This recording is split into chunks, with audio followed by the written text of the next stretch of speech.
thank you so much for coming and joining us on our little channel. It is 3 months old today. Well, on the day that we're uploading it. On the day we are uploading this video, our channel is exactly 3 months old, and we couldn't be prouder. And to mark the occasion, we have put stuff up on the wall. This thing here is still very much work in progress, so no, the clock is not on and there's only one photograph in it so far, but we're going to work on it and we're going to get there.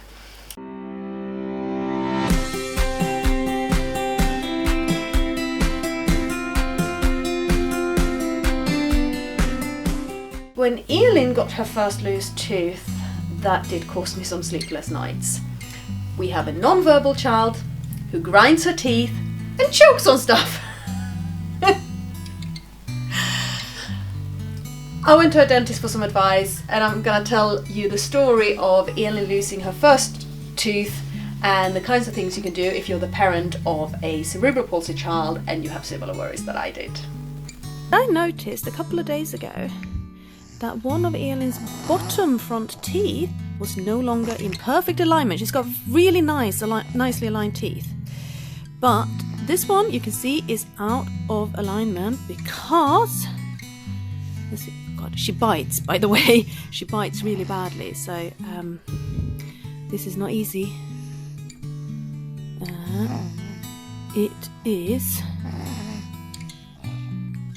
loose. Something happens that I'm not sure how to deal with. I go to Google and I Google stuff like cerebral palsy, child losing teeth, milk teeth, baby teeth, but all connected to cerebral palsy. And I got nothing. So I'm aiming to provide a community service here by talking about a child with cerebral palsy losing her first tooth, the kinds of worries that I had, the kind of advice I was given, and how I learnt how to deal with the situation in a very, very safe and completely painless way for Elin. When I couldn't find anything on Google, I called her dentist. Elin has got her first loose tooth, and considering her cerebral palsy and teeth grinding and general communication difficulties, I'm after a little bit of advice and wondering whether a dentist should have a look at it and maybe even take it out for her. And my worry is that it's going to come out when we don't notice and she's going to choke on it or bite on it and hurt her other teeth. Yeah. Okay.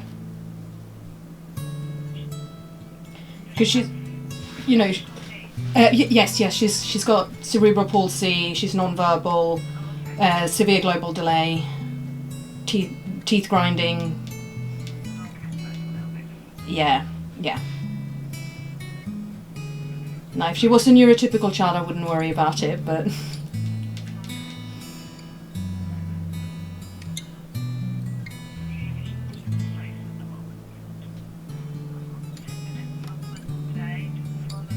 Okay.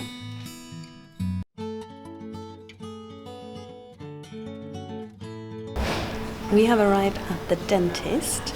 I've got no idea whether they're going to let me record anything in there, we'll see. But basically, we had a really, really quick little appointment so that the dentist can give us a bit of advice about what to do with Elin's loose tooth. It is a bit wigglier than it was. It's been a week now since I discovered it was loose. We shall see what they say. Her dentist agreed with me that those were definitely things that I was right to worry about, and that Elin is in the risk zone of that kind of thing happening. And he said that the absolutely best thing to do is to keep control of the tooth as it comes out.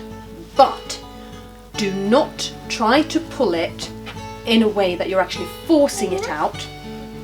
And that meant that by the time we went to the dentist, the tooth wasn't loose enough for him to remove. He said what you really want is that it's more or less flapping in the breeze.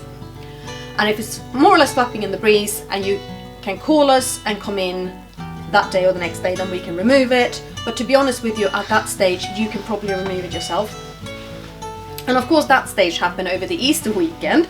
So we had a bank holiday Friday and a bank holiday Monday. The tooth came out on the Sunday.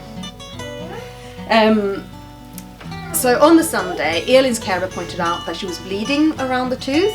I was like, okay, well, you know, that's probably because it's really quite loose. I then took her out for a walk and ran into a friend of mine who has 4 children, so she's done the milk teeth thing a few times. And she said, does it wiggle equally both ways? So we looked at that and we saw that no, it's coming out to lie flat when you wiggled it outwards, but when you try to push it back, it actually only went in to straight. And she said, so that's where it's stuck. It's stuck at the front, so if you just kind of push it back a little bit, it's going to come loose. So we came home, I tried that, and it was suddenly just so much looser, and I actually could get my nails around either side. I just did a tiny wiggle from side to side and ended up holding the tooth.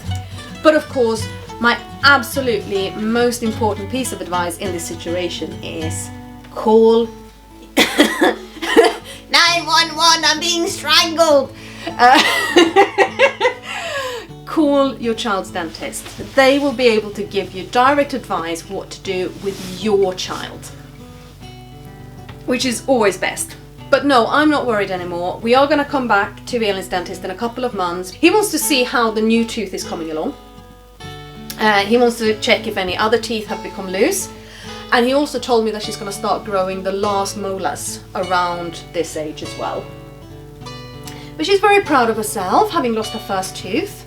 I'm afraid the tooth fairy hasn't been yet, because we need to keep hold of that milk tooth and show her dentist, want to, when we go and see him the next time, just to make sure that everything that needed to come out came out and that there are no problems. And she's got the cutest gappy grin now.